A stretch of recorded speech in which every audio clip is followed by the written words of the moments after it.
Everybody just want to check in on the 49ers offensive line, the state of the offensive line heading into these final two games of the season, but I guess most specifically the game Monday night against the Detroit Lions. Lions obviously still battling it out for that number one overall seed in the NFC. They're in very good shape with 2 weeks to play. And boy, they want to put a whipping on the 49ers on Monday night, considering probably the most disheartening loss in the history of that franchise occurred less than a year ago in the NFC Championship game as they blew a 17-point halftime lead, lose to the 49ers. 49ers go on to the Super Bowl. But first, I want to let you know that this video is brought to you by Canyon Club Brewery. It's located in Moraga, right down the street from where I live. Definitely one of my go-to spots for their wide variety of beer, different styles. I'm an IPA guy, so I like their solid IPA, but I'm sure that you'll find each of their beer items very solid in its own right. Also, great menu of tasty bites. So check it out, Canyon Club Brewery in Moraga, coming soon to the Livery in Danville. So I'll let you know when that opens. Should be soon.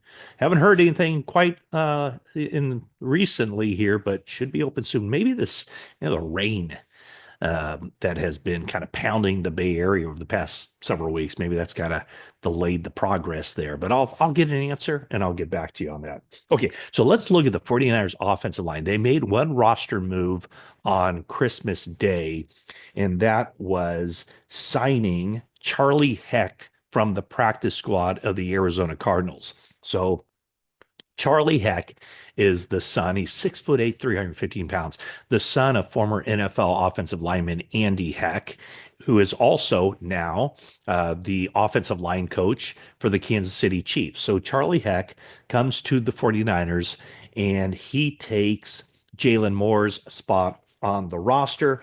Jalen Moore placed on IR with a quad injury. So Charlie Heck will be a backup here last couple of weeks of the season. 49ers have 8 offensive linemen on their 53-man, or they can suit up 8 offensive linemen for games. Every team in the NFL can suit up 8 offensive linemen for games. And 49ers started. It just made me kind of look back at the 49ers offensive line going back to training camp. They, on their initial 53-man roster, they did have 8 offensive linemen. Now, really 9 when you consider that Trent Williams at that point was still on the reserve did not report list. So five of those guys who were on their initial 53-man roster are on injured reserve or won't play again this season.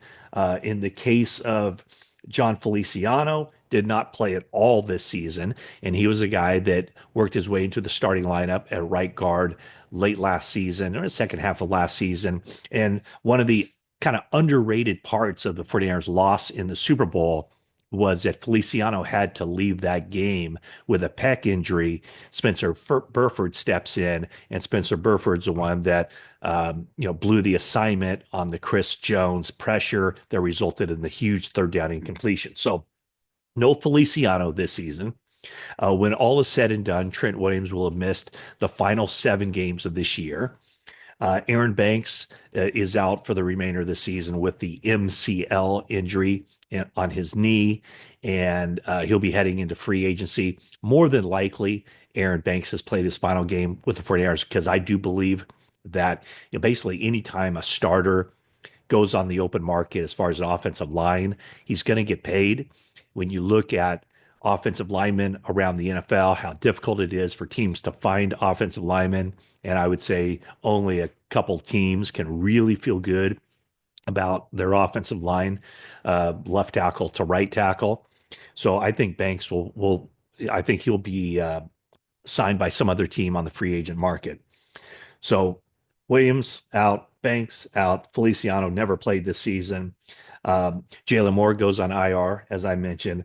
And then Ben Barch, who I think was making a bid to at least put together an argument to be the 49ers starting left guard next season.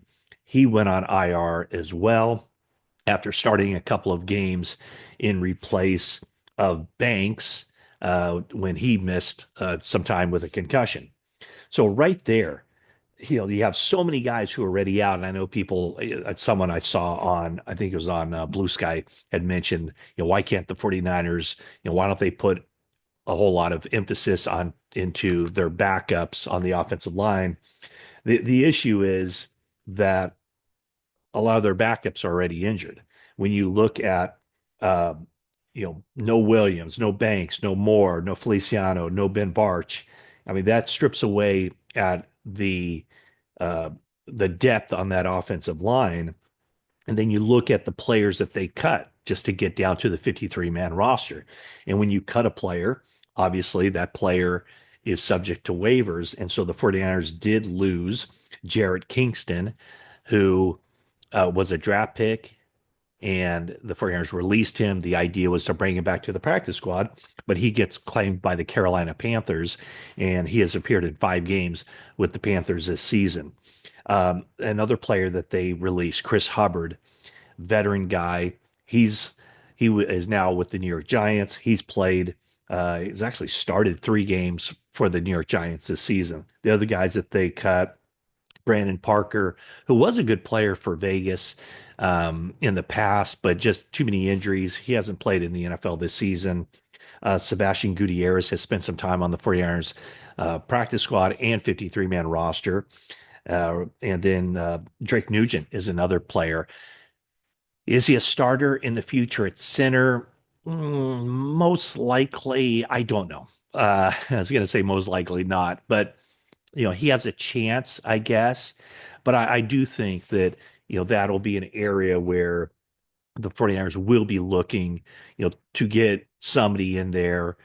Can he be whoever they draft? If they draft someone, if they trade back in the first round, a pick later in the first round, a pick in the second round, a pick in the third round, those are the potential spots where the 49ers would be able to get, a starting caliber offensive lineman. I was going to say center specifically. Not sure you want to take, where the 49ers are going to be drafting in the first round.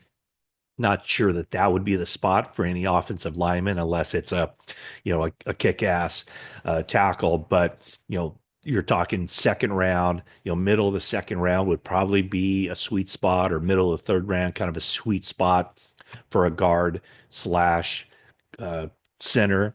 After all, look where they took Dominic Pooney. And I think he's shown to be, at least as a rookie, kind of a first round talent that the 49ers got in the third round. So um, stringing together the offensive line, I know I posted something on a YouTube live yesterday talking about some of the young quarterbacks in the league, um, and kind of compared, where Brock Purdy is statistically to some of those guys. And the thing that stands out is, when you look at CJ Stroud, when you look at Caleb Williams, when you look at, some of the younger, very, very talented quarterbacks, those guys, the what people would say is why, those numbers aren't great is because of the pass protection and the offensive line. And so a lot of teams around the NFL, they want to strengthen their offensive line. And the teams that have a lot of salary cap space are the teams that can go out on the open market and try to improve by getting an Aaron Banks and then saving the draft picks um, for other positions, maybe the skill positions. Excuse me. But I think when you look at offensive line, it's not. It's I think that is a position maybe as much as any where it's just difficult to grab an offensive lineman and expect a plug and play kind of guy, because the offensive line position is so different what a guy's asked to do in college as opposed to the NFL.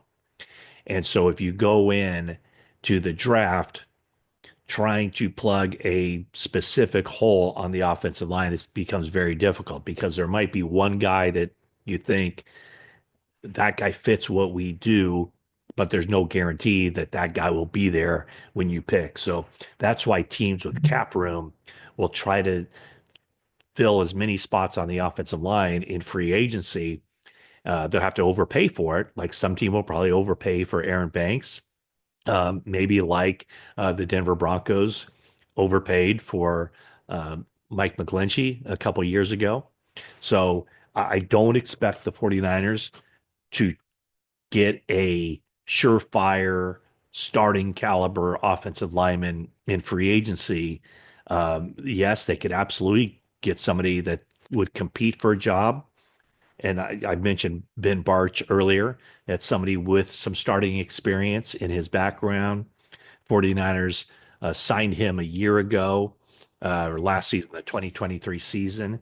And um, I think they were excited to see what he could do when that opening kind of arose for him to step in and play. But, getting the injury and now out for the season, that kind of put a wrench in those plans. But I could see the 49ers re-signing him on a very low level deal and having him as kind of the placeholder to see if he could be the starter at left guard next season.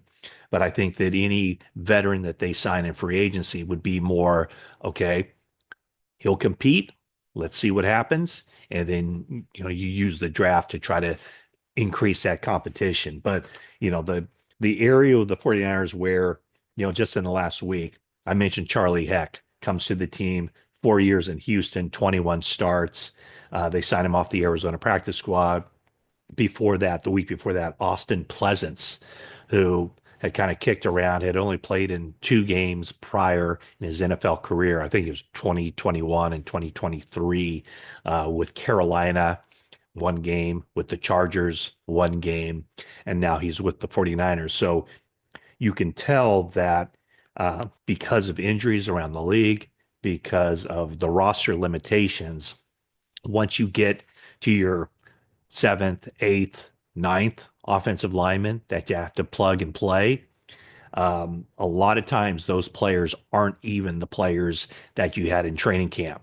And so now with the 49ers, 2 of their players on their 53-man roster at the offensive line position, maybe even more than that. But yeah, I think 2 of those guys for sure. Yeah, Pleasance and Heck are guys who haven't even been around. But through practice and whatnot, 49ers are kind of getting a read on them to see if those are players they want to bring back for the offseason program and for training camp to figure out if those guys can compete for spots next season. Probably not as starters, but as backup players, much like Ben Barch a year ago showed enough in a short period of time where they felt like they wanted to bring him back and kind of see if he could add to the depth of that unit. And it looked like he had up until the point that he sustained the injury. So that's the story on the offensive line. I know it's been a topic of conversation for much of this season, and I'll kind of reiterate kind of my stance on it. I do think the offensive line is better than it was last season, but not good enough. And, I think when you look across the board, um, probably the biggest improvement has been Colton McKivitz, from giving up 3 sacks one-on-one to TJ Watt in the season opener of 2023 to where he is now, still giving up probably way too many quarterback pressures, but the sacks are way down. Purdy's sack numbers, I think he's been sacked 29 times. That's about middle of the pack in the NFL as far as quarterbacks being sacked. Probably a little bit better than average. And I would say that that's where the 49ers offensive line is. I think the 49ers offensive line is better than average. And I know that probably shocks you, and you probably disagree with that, but just look around the NFL. And you won't see too many teams, too many fan bases that are completely happy with their offensive line. All that said, yes, a lot of room for improvement for the 49ers offensive line. And I would expect that to be an area they address in this coming draft, this coming off season, just like they tried to address it in the 2024 draft with the addition of Dominic Puni. But I could say that if the 49ers end up getting a starter, a year one starter, a day one starter on the offensive line from this upcoming draft, then that'll be a success, much as at least through 1 year, the 2024 draft appeared to be a success with the 49ers with getting some potentially big time players with Renardo Green certainly penciled in, no, I'd say pinned in to be a starter next season. Malik Mustafa already a starter. Dominic Puni already a starter. And then we'll see year two what Ricky Pearsall is able to do in his first full season, um, if you will, missing the first 6 games of this season with the gunshot wound. So that's kind of the talk right now as we look at the offensive line. 49ers on the practice field on Thursday, basically their Wednesday because of the Monday night game as they prepare to face the Detroit Lions. So thank you. Thank you, video. And that is it for now.